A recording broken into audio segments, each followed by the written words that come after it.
Hi guys, what's up and welcome back to GC 3.0। क्या हालचाल मेरे प्यारे प्यारे बच्चों। Welcome everybody, welcome to Gravity Circle. Solid states हम लोग पढ़ रहे हैं जीसी 3.0 के अंदर। इन द प्रीवियस लेक्चर मैंने आप लोगों को यूनिट सेल के बारे में सब कुछ एक्सप्लेन कर दिया था।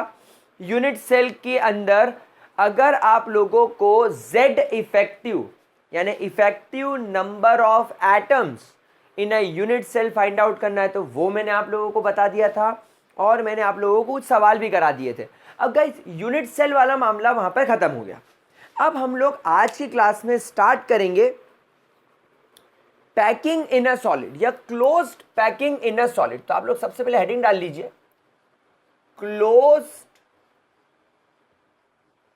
Packing in a solid. Closed packing in a solid. अब इसका क्या मतलब होता है, ध्यान से सुनिएगा। देखो क्या होता है बच्चा लोग, मेरे प्यारे प्यारे बच्चा लोग, तो मुझे बोलना पसंद ही नहीं, पता नहीं कहां से सीख लिया वर्ड में। मेरे प्यारे गुलगुल हो मेरे बच्चों, मेरी एक बात समझना कि जो आपका सॉलिड होता है, देखो अल्टीमेटली सॉलिड बना कैसे होगा, इसको समझने के लिए मेरे पास में बेस्ट तरीका है कि आप एक खाली बॉक्स लो। इमेजिन करो कि आपके पास में खाली खोखा है, एक खाली कैरेगेटेड बॉक्स है, एक खाली डब्बा है। जैसे फॉर एग्जाम्पल मेरे पास में ये वाला एक खाली डब्बा है, ठीक है, दिस डब्बा इज खाली। अब इसके अंदर वैसे इंक रखी हुई है। अब इमेजिन करो इस खाली डब्बे के अंदर एक एक करके आपने टेनिस की बॉल्स रखना चालू करी। तो आप क्या करोगे, सबसे कोने पे एक टेनिस की बॉल रखोगे, फिर उसके पास में दूसरी रखोगे, फिर उसके पास में तीसरी बॉल, फिर उसके पास में चौथी बॉल। अब डब्बे में एक लाइन पूरी भर गई। फिर पांचवी बॉल यहां रखोगे, छठी बॉल, सातवीं बॉल, आठवीं बॉल। आपने पहले नीचे 8 बॉल्स रख दी।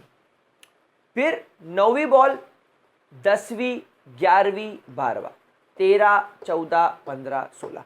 फिर ऐसे करते करते आप उसको हाइट देना स्टार्ट करोगे। मतलब आपने शुरुआत कैसे करी, इमेजिन करो आपके पास में एक डब्बा है, एक खाली बॉक्स है। इस खाली बॉक्स में आपने एक पहली बॉल रखी, एक दूसरी बॉल रखी, तीसरी बॉल रखी और एक चौथी बॉल रखी। लेट्स से आपने यहाँ पर 4 बॉल्स रख दी। फिर आपने यहाँ पर 5वीं बॉल रखी, छठी बॉल रखी, 7वीं बॉल रखी और 8वीं बॉल रखी। ये आपने 8 बॉल्स रख दी। अब आपने फिर यहाँ पर इसके ऊपर एक बॉल, फिर इसके ऊपर बॉल, इसके ऊपर बॉल, फिर बॉल बॉल बॉल बॉल, ऐसा करके अब आपने इसको पहली लेयर, फिर दूसरी लेयर, फिर तीसरी लेयर, फिर चौथी, फिर 5वीं, इस तरीके से आपने पैकिंग स्टार्ट कर दी। कुछ इसी प्रकार आपके सॉलिड्स भी बनते हैं। आपके जो क्रिस्टलाइन सॉलिड्स होते हैं वो भी कुछ इसी प्रकार बनते हैं। क्रिस्टलाइन सॉलिड में आपके जो लेटाइस पॉइंट्स होते हैं, एटम, आयन या मॉलिक्यूल, वो पहले 1 डायमेंशनल फॉर्म में अरेंज्ड होते हैं। फिर ऐसे 1 डायमेंशनल फॉर्म अपने आप को बार बार रिपीट करता है ताकि वो 2 डायमेंशनल स्ट्रक्चर बन जाए। फिर ऐसे 2 डायमेंशनल स्ट्रक्चर अपने आप को रिपीट करता है, रिपीट करता है, रिपीट करता है ताकि वो 3 डायमेंशनल स्ट्रक्चर बन जाए। तो कोई भी आपका क्रिस्टलाइन सॉलिड को पैक करने के लिए आपके पास में 3 स्टेप्स होती हैं। For packing any crystalline solid you have 3 steps. Step number 1, closed packing in 1 dimension, closed packing in 1 dimension. Second step आती है क्लोज्ड पैकिंग, क्लोज्ड पैकिंग इन 2 डायमेंशन, और फिर आती है आपकी क्लोज्ड पैकिंग इन 3 डायमेंशन। और ये सारी स्टेप एक के बाद एक के बाद एक आती है। क्या बात समझ में आ गए? अब सर ये 1 डायमेंशन, 2 डायमेंशन, 3 डायमेंशन क्या है? तो मेरे बच्चे लोग एक बात समझना मेरे प्यारे बकुड़ो, कि जो आपके सॉलिड का लेटाइस पॉइंट होता है, ये लेटाइस पॉइंट एटम भी हो सकता है, ये लेटाइस पॉइंट आयन भी हो सकता है, ये लेटाइस पॉइंट मॉलिक्यूल भी हो सकता है, it can be anything, is supposed to be a spherical body, is supposed to be spherical. इसे क्या माना जाता है? इसे स्फेरिकल माना जाता है। मतलब ये हम मान चुके हैं कि आपका लेटाइस पॉइंट एक स्फेरिकल ऑब्जेक्ट है, एक स्फेरिकल बॉडी है। Is that clear to you? अच्छा, उसके साथ साथ हम ये मानते हैं that this lattice point is hard, हम इसे हार्ड मानते हैं। मतलब ऐसा नहीं होगा कि ये प्रेशर पड़ने पर दब गया, पिचक गया, जैसे तुम्हारी वो स्पॉन्ज होता है ना, स्पॉन्ज दबाया तो दब गया, छोड़ा तो साइज चेंज हो गया, नहीं, हम ऐसा कुछ भी नहीं मानते, हम इसे हार्ड मानते हैं। It is a hard body and it is a repeating unit and it is a repeating structure. ये एक प्रकार का रिपीटिंग स्ट्रक्चर है। हम लोग जानते हैं भाई ये रिपीट करेगा, अगर ये रिपीट नहीं करेगा तो आपका सॉलिड किस प्रकार बनेगा। अब जरा मैं आपको 1D 2D और 3D का मतलब बता दूं। देखो, अगर मान लीजिए मेरे पास में एक बॉल, दूसरी बॉल, तीसरी बॉल, ये 3 बॉल्स आ गई। अब ये तो स्फेरिकल है, तो अगर ये 3 स्फेरिकल बॉल एक के पास एक अटैच्ड है, तो क्या मैं इसकी सिर्फ लेंथ ही निकाल सकता हूं? मैं इसकी सिर्फ लेंथ निकाल सकता हूं। I can only obtain length. तो अगर मैं सिर्फ लेंथ निकाल रहा हूं तो मेरे पास में तो एक ही डायमेंशन है और वो है लेंथ। लेकिन अगर मान लो इस बॉल के पास में दूसरी बॉल, तीसरी बॉल, और फिर ये बॉल के आगे एक बॉल रख दो, चलो 2 और 3, और एक काम करो, इस बॉल के आगे एक बॉल रख दो, 2 और 3। अब आप इसकी लेंथ भी निकाल सकते हो और अब आप इसकी विड्थ भी निकाल सकते हो। तो अब आपके पास में 2 डायमेंशन हो गए, तो it is only a 2 dimensional structure. तो it is a 2 dimensional structure, समझ गए। लेकिन अगर आपके पास में एक पार्टिकल है, फिर आपके पास में दूसरा पार्टिकल है, फिर आपके पास में तीसरा पार्टिकल है, फिर आपके पास में चौथा पार्टिकल है, ये 4 पार्टिकल हो गए। फिर यहां पर ध्यान से स्ट्रक्चर को देखना, ठीक है। 5वां पार्टिकल, 6ठा पार्टिकल, 7वां पार्टिकल और 8वां पार्टिकल। ये लाली लाली को मैं आगे लाली लाली से कनेक्ट कर देता हूं, और ये कालू कालू को, ये कालू कालू को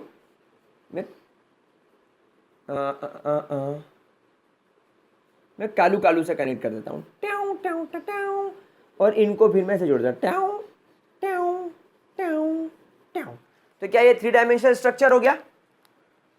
क्या ये 3 डायमेंशनल स्ट्रक्चर हो गया? देखो, अब आपको इसकी लेंथ भी मिल रही है, अब आपको इसकी विड्थ भी मिल रही है, और अब आपको इसकी ये देखो हाइट भी मिल रही है। मतलब अगर आप इस क्यूब को देखोगे, क्योंकि ये क्यूब एक 3 डायमेंशनल स्ट्रक्चर है, ये एक लेटाइस पॉइंट, मतलब इस मोटे गोले को मैंने पतला कर दिया ताकि आपको इमेजिन करा सकूं। वैसे तो ये ऐसे गोल गोल पास पास होते हैं, मैं आपको ऑलरेडी सिखा चुका हूं, लेकिन हमने इमेजिन करने के लिए इनको पतला पतला कर लिया। तो अब आप देखो, आपको इसकी लेंथ भी मिल रही है, आपको इसकी विड्थ भी मिल रही है, और आपको इसकी हाइट भी मिल रही है। तो ये हो गया तुम्हारा 3 डायमेंशनल स्ट्रक्चर। अब ये बना कैसे? पहले आपने 1 डायमेंशन की एक लेयर लगाई, फिर उस 1 डायमेंशन की लेयर को रिपीट करा, रिपीट करा, रिपीट करा, तो उसकी वजह से क्या हुआ, तुम्हारी 2 डायमेंशन की लेयर हो गई। फिर 2 डायमेंशन की लेयर के ऊपर 2 डायमेंशन की लेयर, 2 डायमेंशन की लेयर के ऊपर फिर 2 डायमेंशन की लेयर, 2 डायमेंशन लेयर के ऊपर फिर 2 डायमेंशन की लेयर, 2 डायमेंशन लेयर के ऊपर फिर 2। तो ऐसे करते करते तुमने उसको हाइट भी दे रहे हो, तो लेंथ मिल गई, विड्थ मिल गई, और अब तुमको हाइट भी मिल गई, तो 3 डायमेंशन हो गया। तो सबसे पहले क्या करना पड़ेगा, आपको 1 डायमेंशन की लेयर बनानी पड़ेगी, फिर 1 डायमेंशन के आगे 1 डायमेंशन, 1 डायमेंशन के आगे 1 डायमेंशन। देखो, ये तुम्हारी एक 1 डायमेंशन की लेयर थी, ऐसी की ऐसी 1 डायमेंशन की लेयर मैंने और रख दी, और ऐसी की ऐसी 1 डायमेंशन की लेयर मैंने और रख दी। तो 1D 1D 1D, जब मैंने 1D 1D 1D जमाया तो ये 2D बन गया। तो जब मैं 1 डायमेंशन की लेयर को अरेंज करूंगा, मुझे 2 डायमेंशन मिलेगा। अब देखो, 2 डायमेंशन की लेयर के ऊपर 2 डायमेंशन की लेयर, 2 डायमेंशन की लेयर के ऊपर फिर 2 डायमेंशन, फिर 2 डायमेंशन, फिर 2 डायमेंशन, फिर 2 डायमेंशन। तो ये मेरे पास में हाइट भी आ गई ये। तो जब मैं 2 डायमेंशन की लेयर को रिपीट करूंगा तो मुझे 3 डायमेंशनल पैकिंग मिलेगी। तो कुछ इस प्रकार से पैकिंग होती है। अब हम क्या करते हैं, एक एक करके सारी पैकिंग को ठीक से पढ़ना स्टार्ट करते हैं। फटाफट से इसको नोट कर लो अगर आपको नोट करना हो तो। आगे बढ़ने से पहले एक छोटा सा अपडेट, वैसे तो ये अपडेट आप लोगों के लिए नहीं है, अगर आप किसी 8, 9 और 10th के बच्चे को जानते हो जो अपना अर्ली फाउंडेशन बनाना चाहता है, जो आप लोगों ने शायद मिस कर दिया होगा, 8, 9 और 10th का बच्चा जो अपना अर्ली फाउंडेशन बनाना चाहता है जेई नीट जैसी एग्जाम्स के लिए, NTSC ओलंपियाड्स के लिए, तो उसके लिए गाइस एक इंपॉर्टेंट इन्फॉर्मेशन है कि मैंने अनअकैडमी पर एक कैटेगरी पर ज्वाइन किया है, और वो कैटेगरी सिर्फ 8, 9 और 10th के बच्चों के लिए है, अर्ली फाउंडेशंस के लिए। उसकी कंप्लीट इन्फॉर्मेशन मैंने नीचे डिस्क्रिप्शन बॉक्स में दे रखी है। उन डिज़ायरेबल बच्चों के साथ, उन नीडी बच्चों के साथ जिनको उस चीज़ की नीड है ज़रूर शेयर कीजिएगा। आगे बढ़ते हैं, चलो। तो सबसे पहले अपन स्टार्ट करते हैं क्लोज्ड पैकिंग इन 1D। सबसे पहले हम लोग स्टार्ट करते हैं closed packing in 1 dimension. Guys, the only way 1 dimension में there is only way to arrange, the only way to arrange the particles is in a straight line। भाई आप कैसे भी करो आपको एक स्ट्रेट लाइन ही मिलेगी। नहीं सर ऐसा नहीं हो सकता, करके देख लो। देखो, या तो ऐसे अरेंज कर लो, ट्याऊ ट्याऊ ट्याऊ ट्याऊ ट्याऊ ट्याऊ ट्याऊ ट्याऊ ट्याऊ, ये हो गया तो अरेंजमेंट। या तो ऐसा कर लो, ट्याऊ ट्याऊ ट्याऊ ट्याऊ ट्याऊ ट्याऊ ट्याऊ ट्याऊ ट्याऊ, या तो ऐसे कर लो, ट्याऊ ट्याऊ ट्याऊ ट्याऊ ट्याऊ ट्याऊ ट्याऊ ट्याऊ ट्याऊ। कैसे भी कर लो, हर जगह आपको 1D मिल रहा है। या तो आप इसको विड्थ मान लो, या तो आप इसको हाइट मान लो, या तो आप इसको लेंथ मान लो, जो आपकी इच्छा हो वो कर लो, आपको मिलेगा एक ही डायमेंशन। या तो आप इसको हाइट से बोल दो कि भाई इसकी हाइट इतनी है, या तो इसकी हाइट मान लो, या तो इसकी विड्थ मान लो, या तो इसकी लेंथ मान लो। इमेजिन करो आप एक घर बना रहे हो, इमेजिन करो आप एक घर बना रहे हो और ये आपके पास में खाली ज़मीन है, ये आपके पास में खाली ज़मीन है। अब इस पर अगर आपको दीवार बनानी है तो या तो आप ईंट ऐसी जोड़ना स्टार्ट कर दो,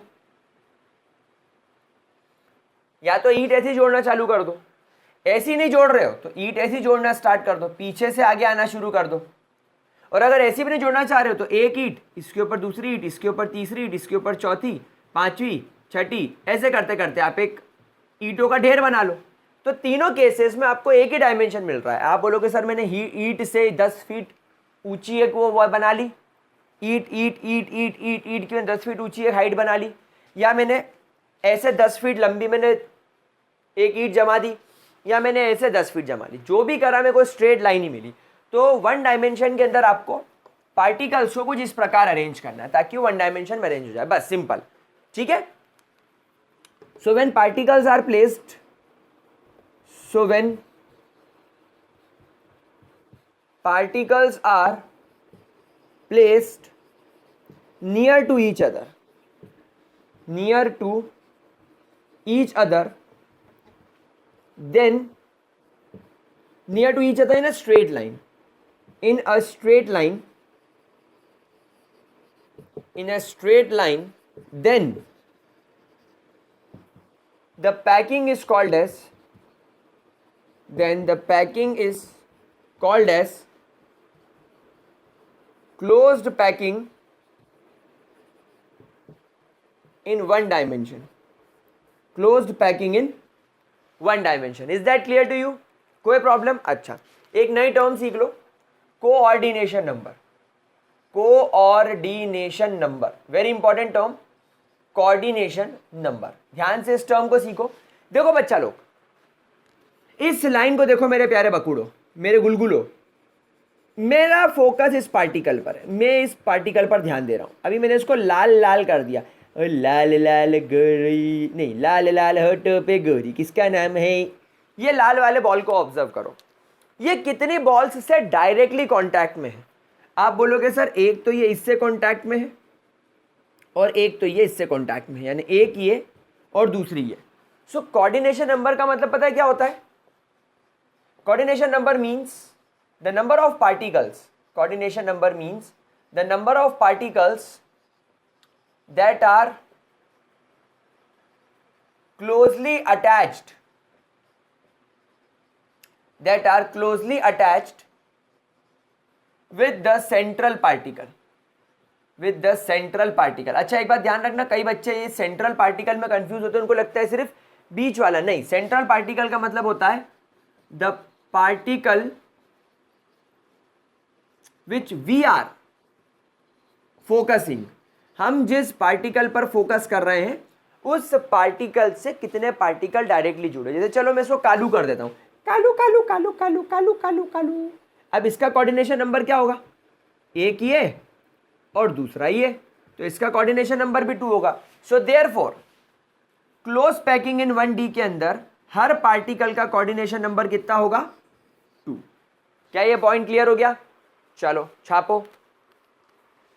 मैं क्या सत्यजीत तू श्याम मेरा, अब मैं गोविंदा की एक्टिंग कर रहा हूँ, तुम लोग पूछते हो सर किसकी आवाज निकाल रहे हो, और गोविंदा की आवाज निकाल रहा हूँ।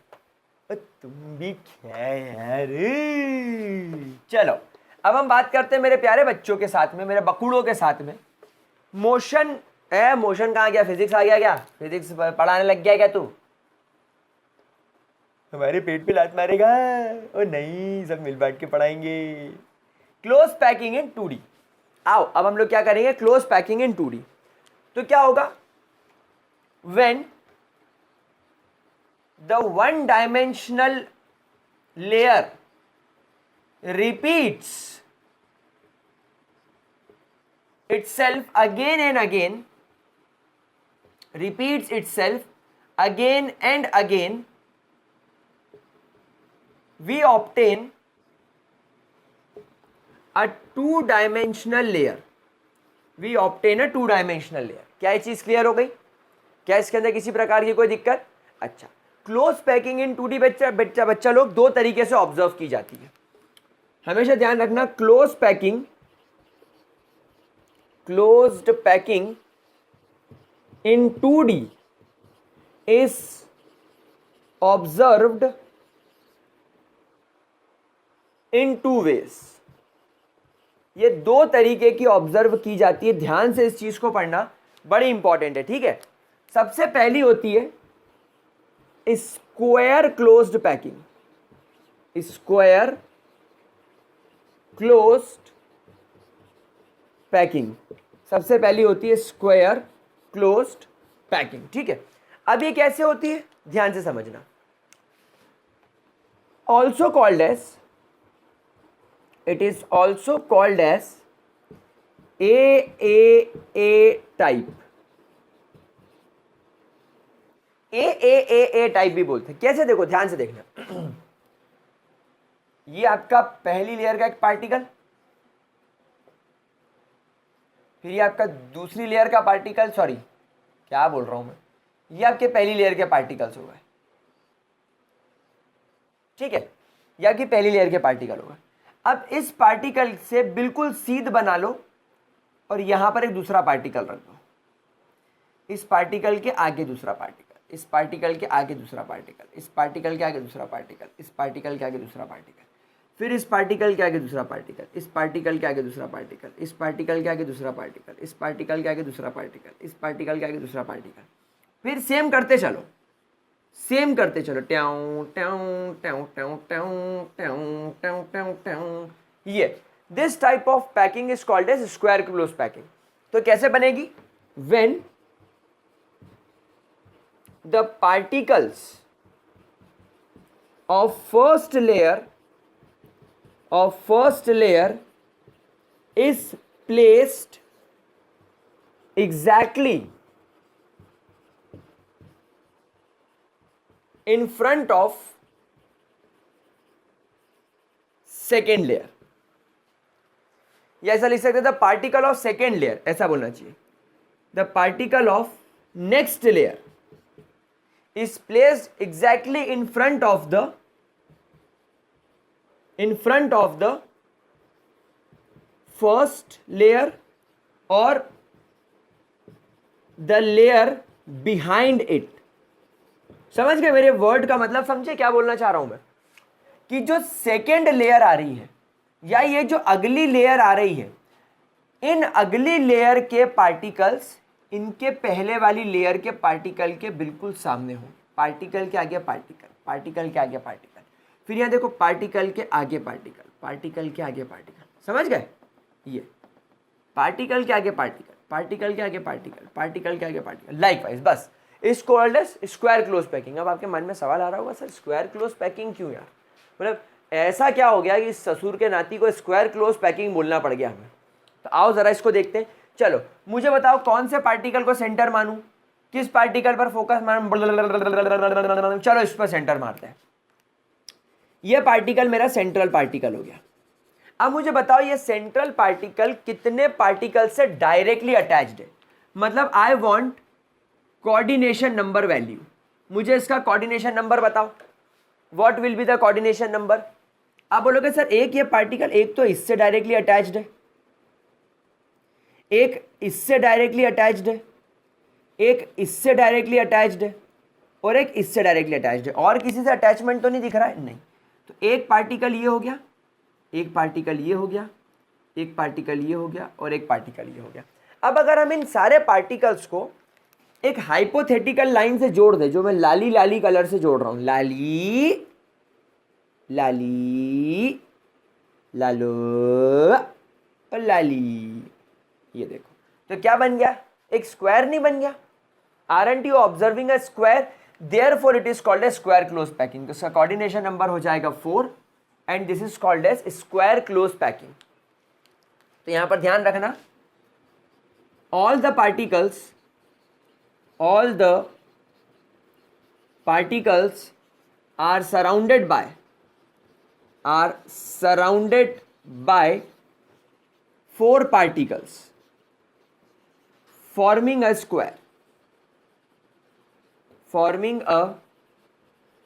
square, and hence called as square closed packing.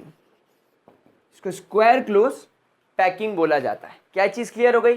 कोई परेशानी, किसी भी तरीके की दिक्कत? चलिए एक नया वर्ड और सीखते हैं, एक नया वर्ड और सीखते हैं, that is called as voids. एक नया वर्ड सीखते हैं जिसको क्या बोला जाता है? वॉइड। बेटा वॉइड का मतलब क्या होता है? वॉइड का मतलब होता है empty space, empty space present in between the lattice points. आपके जो लेटाइस पॉइंट्स हैं, आपके जो पार्टिकल्स हैं, जैसे ये पार्टिकल, इन पार्टिकल्स के बीच में आपको एम्प्टी स्पेस दिखाई दे रहा है? हाँ सर एम्प्टी स्पेस तो दिखाई दे रहा है, जैसे कि एक ये एम्प्टी स्पेस हमको दिखाई दे रहा है, फिर एक ये एम्प्टी स्पेस हमको दिखाई दे रहा है, ये देखो, फिर एक ये एम्प्टी स्पेस हमको, मतलब हर जगह हमको एम्प्टी स्पेस देखो हर जगह हमको दिखाई दे रहा है। So these are called as voids. These are called as voids. क्या बात समझ में आ गई? क्या इसके अंदर कोई दिक्कत? अच्छा पहले इसका स्क्रीनशॉट ले लो ताकि मैं आपको आगे की इंपॉर्टेंट बातें समझा सकूं। जरा पहले इसका स्क्रीनशॉट ले लो। ले लिया स्क्रीनशॉट? चलिए सुपर। अब देखो बेसिकली हम किसी भी सॉलिड की जो पैकिंग सीख रहे हैं, क्यों सीख रहे हैं? हम इसलिए सीख रहे हैं कि मान लो आपके पास में जो खाली स्पेस थी, मान लो इनिशियली मेरे पास में खाली स्पेस थी, इस खाली स्पेस के अंदर मैंने एक पार्टिकल रखा, उसके पास में दूसरा, उसके पास में तीसरा, उसके पास में चौथा, उसके पास में पांचवा, ऐसे करते करते करते करते करते करते मैंने पार्टिकल्स रखे। तो एक्चुअली हम लोग क्या चाहते हैं कि कोई भी जो सॉलिड है वो इस प्रकार से पैक हो, वो इस प्रकार से पैक हो कि उसके अंदर एम्प्टी स्पेस कम हो और पार्टिकल्स के द्वारा जो स्पेस ऑक्यूपाई करी जा रही है वो ज़्यादा हो। देखो सीधी सी बात है, आप लोग सब जानते हो कि अपने पास में जो स्पंज होता है, स्पॉन्ज, उसमें छोटे छोटे पोर्स होने की वजह से, छोटे छोटे छेद होने की वजह से उसमें एयर घुस जाती है और उस एयर की वजह से आप उसको दबा सकते हो, आप उसको कंप्रेस कर सकते हो। अब इमेजिन करो अगर दुनिया में सारे सॉलिड स्पंज जैसे होते तो शायद ये बोर्ड भी स्पंज जैसा होता। मैं रब करने के लिए उसको दबाता तो ये दब के पड़ोसी के वहाँ घुस जाता। ये जो हमारी दीवार है, ये दीवार अगर स्पंज जैसी होती तो मैं दीवार पर प्रेस करता तो शायद मैं पड़ोसी के घर में घुस जाता। ये मार्कर अगर स्पंज जैसा होता तो ये दब जाता। दुनिया में चीज़ काम ही नहीं कर पाती। तो एक्चुअली सॉलिड को, किसी भी सॉलिड सब्सटेंस को हार्ड, मजबूत, ब्रिटल और ड्यूरेबल बनाने के लिए, लंबे समय तक चलाने के लिए, अब जैसे ये बोर्ड पिछले साल वाले बच्चों ने भी काम करा, इस साल भी काम कर रहा है और ऑफलाइन में तो हम 5 साल से इस्तेमाल कर रहे हैं। ये बोर्ड आज भी वैसा ही है। क्यों? क्योंकि इस बोर्ड के अंदर जो पार्टिकल्स थे वो इस प्रकार से अरेंज्ड है कि उनके बीच में जो खाली स्पेस है ये बहुत कम हो, उनके बीच में जो खाली स्पेस हो वो बहुत कम हो। तो क्या आपको कॉन्सेप्ट समझ में आ गया कि हम लोग ये जो क्लोज्ड पैकिंग वर्ड क्यों इस्तेमाल कर रहे हैं? हम ऐसा भी तो लिख सकते थे packing in a solid, solid को कैसे पैक किया जाता है या सॉलिड किस प्रकार से पैक होता है। ये क्लोज वर्ड क्यों इस्तेमाल करा? ताकि हम वॉइड्स को मिनिमाइज कर सकें इन एम्प्टी खाली स्पेसेस को मिनिमाइज कर सके और हमारे जो पार्टिकल्स है सॉलिड के उनको मैक्सिमाइज कर सके। क्या चीज़ क्लियर हो गई? सुपर। अच्छा, एक सवाल और कि सर आपने इसको जो शुरुआत में नाम लिखा था कि ये ए टाइप की पैकिंग है, ऐसा क्यों? तो ज़रा इस फर्स्ट लेयर को देखो, ये आपकी जो फर्स्ट लेयर है, ज़रा इसको ऑब्जर्व करो। क्या मैं इसको ए नाम दे दूँ? मैंने इसको मन से ए नाम दे दिया। अब इस सेकेंड लेयर को देखो, ये भी तो बिल्कुल सेम है, जैसी ये है वैसी ये है, तो ये भी तो ए हो गई। फिर जैसी ये है बिल्कुल वैसी की वैसी ये हो गई, तो ये भी ए है। फिर जैसी ये है या ये है या ये है वैसी ये नीचे वाली भी हो गई, तो ए। तो इसको ए ए ए ए ए ए पैकिंग बोलते हैं। मतलब आप इसके अंदर जितनी लेयर देखोगे, एक एक एक एक एक एक एक एक जितनी लेयर देखोगे सब एक जैसी दिखेगी, इसलिए इसको ए ए ए ए बोला जाता है। बस एक बात ध्यान रखना है, स्क्वायर क्लोज पैकिंग के अंदर आप देखो ये वॉइड्स काफ़ी बड़े बड़े हैं। ये देखो, ये कुछ इस प्रकार के आपको वॉइड्स नजर आ रहे हैं, ये देखो। तो स्क्वायर क्लोज पैकिंग के अंदर क्या होता है, वॉइड्स की मात्रा ज़्यादा होती है। So therefore these are not strongly or properly packed because of large number of voids, and voids का साइज भी बड़ा है, and size of voids are also large. क्या ये चीज़ क्लियर हो गई? कोऑर्डिनेशन नंबर वगैरह सब समझ में आ गया? चलिए फटाफट से स्क्रीनशॉट लीजिए ताकि अपन आगे बढ़ें। फटाफट से स्क्रीनशॉट ले लो, जल्दी जल्दी स्क्रीनशॉट ले लो ताकि हम आगे बढ़ें। ठीक है, तो क्या आपको बोर्ड एग्जाम में अगर सवाल आए या जेई में सवाल आए कि packing is close packing in a solid in square close packing type is effective, तो आप बोलोगे no, it is not much effective. तो आप क्या बोलेंगे? इट इज नॉट इफेक्टिव, इतनी ज़्यादा इफेक्टिव पैकिंग नहीं है, ये इतनी ज़्यादा इफेक्टिव पैकिंग नहीं है, क्योंकि वॉइड्स का नंबर भी ज़्यादा है और वॉइड्स का डायमेंशन भी बड़ा है, वॉइड्स का साइज भी बड़ा है। चलिए आगे बढ़े। नाउ स्क्वायर क्लोज पैकिंग सीखने के बाद मैं आप लोगों को सेकेंड टाइप की पैकिंग सिखाने की तरफ बढ़ चलता हूं, जिसका नाम है मेरे बकुड़ो, नहीं उसका नाम मेरे बकुड़ो नहीं है, उसका नाम है हेक्सागोनल क्लोज्ड पैकिंग। अरे hexagonal closed packing also called as अब पैकिंग। क्या? It is also called as A B type of packing. क्या बात समझ में आ रही है? Okay. It is very much effective, काफ़ी ज़्यादा इफेक्टिव होती है। It is very much effective type of packing, effective type of packing, काफ़ी ज़्यादा इफेक्टिव टाइप ऑफ पैकिंग होती है। हर एक पार्टिकल का कोऑर्डिनेशन नंबर आपको 6 दिखाई पड़ेगा। अब ये कैसे काम करेगी देखो, मैं आपको सिखाता हूँ, ध्यान से देखिएगा। ये आपकी पहली लेयर बना रहा हूँ मैं,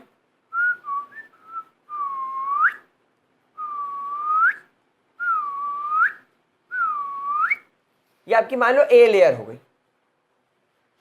अब गाइस क्या होता है, जो सेकेंड लेयर आती है वो क्या करती है, वो इस पार्टिकल के आगे नहीं आती, वो इन दोनों पार्टिकल के बीच में आपको जो डिप्रेशन दिख रहा है, ये बिल्कुल इन दोनों डिप्रेशन के बीच में आके बैठ जाता है पार्टिकल, ये वाला कुछ इस प्रकार से। फिर आप इन दोनों पार्टिकल्स को देखो, ये इन दोनों पार्टिकल्स के बीच में डिप्रेशन दिख रहा है, तो वो नया पार्टिकल आकर इन दोनों के बीच में आकर बैठ जाता है, ये। फिर आप देखो ये दोनों पार्टिकल्स के बीच में आपको डिप्रेशन दिखाई दे रहा है, डिप्रेशन मतलब ये छेद, तो ये पार्टिकल इन दोनों के अंदर आकर बैठ जाता है, ये।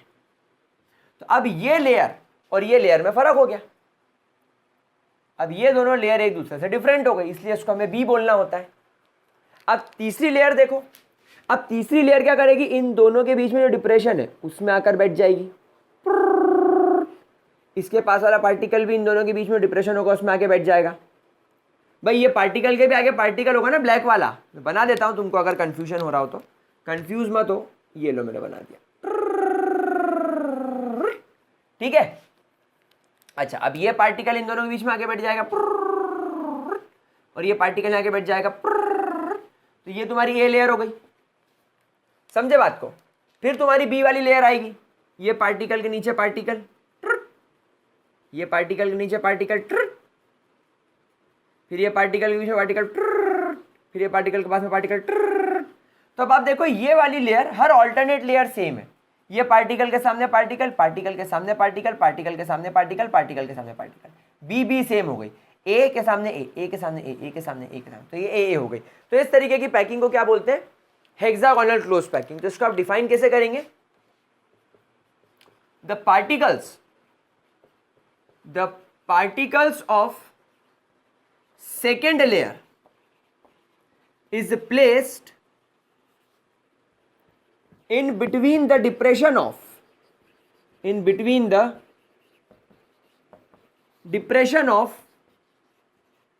two particles of first layer, अच्छा सर इसका नाम है हेक्सागोनल की बड़े तेरे से मम्मी बता बिलजारी लाली।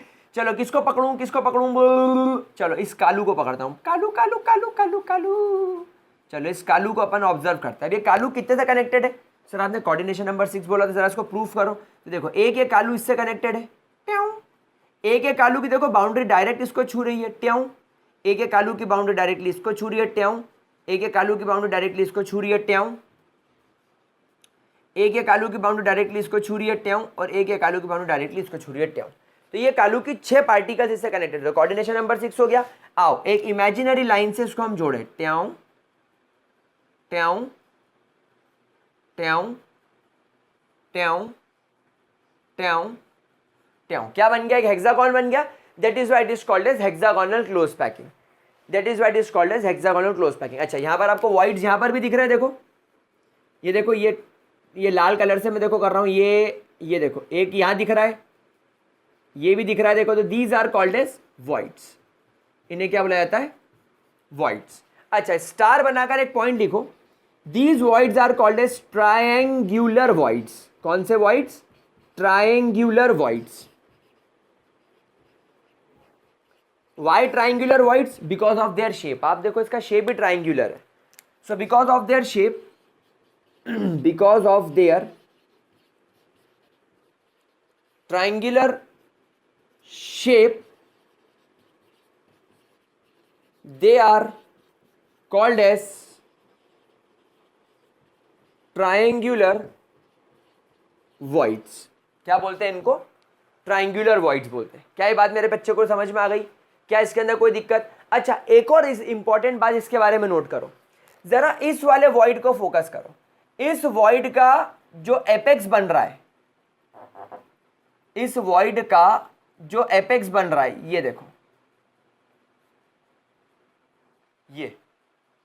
ये ऊपर की डायरेक्शन में जाके बन रहा है। और इस वाले void का एपेक्स देखो,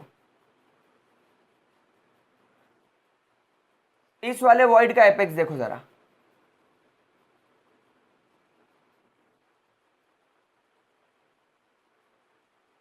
ये देखो, ये नीचे की तरफ मुंह करके बन रहा है, ये देखो।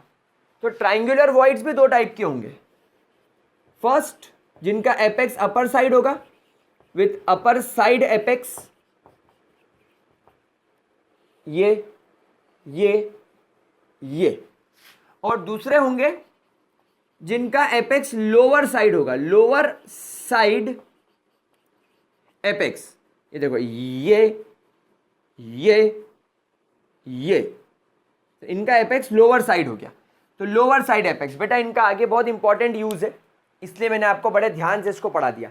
अच्छा अब आप देखो, जो आपने स्क्वायर क्लोज पैकिंग में देखा था, स्क्वायर क्लोज पैकिंग के अंदर जो वॉइड बन रहा था, उसके अंदर देखो कितनी ज्यादा स्पेस घेर रहा था वो, क्योंकि 4 पार्टिकल से बन रहा था। लेकिन इस पे देखो आप, स्पेस कितनी कम आ रही है, बहुत कम आ रही है। तो कम स्पेस होने की वजह से, वॉइड का एरिया कम होने की वजह से, वॉइड की जो इस वॉइड के द्वारा जो स्पेस ऑक्यूपाई किया जा रहा है वो कम होने की वजह से इसको more effective type of packing बोला जाता है। क्यों? Because voids occupies least space. इसका मतलब अगर आपके सॉलिड के अंदर हेक्सागोनल क्लोज पैकिंग है तो वो ज्यादा मजबूत और ज्यादा स्ट्रांग होगा। क्या चीज क्लियर हो गई? चलिए गाइस, तो इसको नोट कर लीजिए। आज के लेक्चर में 1D और 2D सीखो ठीक तरीके से, इनके वॉइड्स को समझो, अच्छे तरीके से रिवाइज करो। इसके आगे की बात हम हमारे जीसी के नेक्स्ट वीडियो के अंदर करेंगे, जिसमें मैं आपको 3 डायमेंशनल पैकेजिंग सिखाऊंगा। थोड़ा सा बड़ा टॉपिक होने वाला है वो, तो उसको हम लोग करेंगे अगली क्लास में। आज की क्लास यहीं रोकते हैं। That's all for today, bye bye and have a great day प्यारे बच्चों।